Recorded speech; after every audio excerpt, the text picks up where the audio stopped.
నమస్తే, welcome to NCN news. నేను పుష్ప. బులెటిన్ల ముందుగా హెడ్లైన్స్ చూద్దాం. కంసాలపాలెం మాధవరం మార్గాల్లో ఎర్రకాలువ ప్రవాహాన్ని పరిశీలించిన జేసీ చిన్నరాముడు. నిడదవోలు మండల పరిధిలో కంసాలపాలెం మాధవరం మార్గంలో ప్రవహిస్తున్న రహదారిపైకి ఎర్రకాలువ నీరు చేరటంతో క్షేత్రస్థాయిలో పర్యటించి వాస్తవ పరిస్థితులకు అంచనా వేయటం జరిగిందని జిల్లా జాయింట్ కలెక్టర్ ఎస్ చిన్నరాముడు తెలిపారు.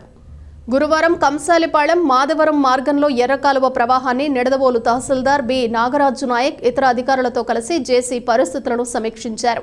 ఈ సందర్భంగా జేసీ చిన్నరాముడు మాట్లాడుతూ గోదావరి నదికి వరద ఉధృతి, మరోపక్క ఏజెన్సీ ప్రాంతాల్లో అధిక వర్షపాతం నమోదు కారణంగా ఎర్రకాలువ ప్రవాహ స్థాయి పెరిగి తూర్పు, పశ్చిమ గోదావరి జిల్లాలకు రాకపోకలకు ఆటంకాలు ఎదురైనట్లు తెలిపారు. గత కొన్ని రోజులుగా కురుస్తున్న భారీ వర్షాలకు ఎర్రకాలువ నీరు ఉధృతంగా ప్రవహిస్తున్న కారణంగా తూర్పు గోదావరి జిల్లా నిడదవోలు మండల కంసాలిపాలెం, పశ్చిమ గోదావరి జిల్లా తాడేపల్లిగూడెం మండలం మాధవరం గ్రామాలకు రాకపోకలు పూర్తిగా నిలిచిపోయాయని, ఈ ప్రాంత వాసులకి ప్రధాన రహదారి మార్గంలో నిత్యం స్థానికంగా నివాసం ఉండే ప్రజలు, ఇక్కడి నుంచి వివిధ ప్రాంతాలకు వెళ్లే ఉద్యోగులు, రైతులు, విద్యార్థులు తీవ్ర ఇబ్బందులను ఎదుర్కోవటం జరిగిందన్నారు.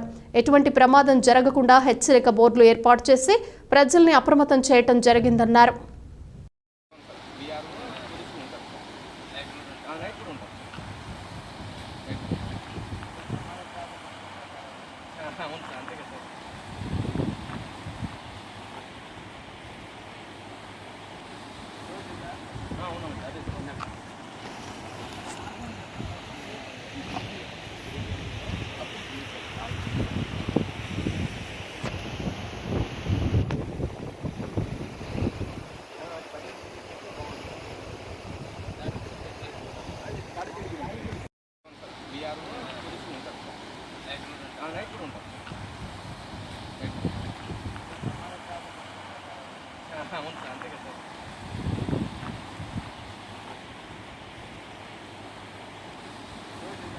అవును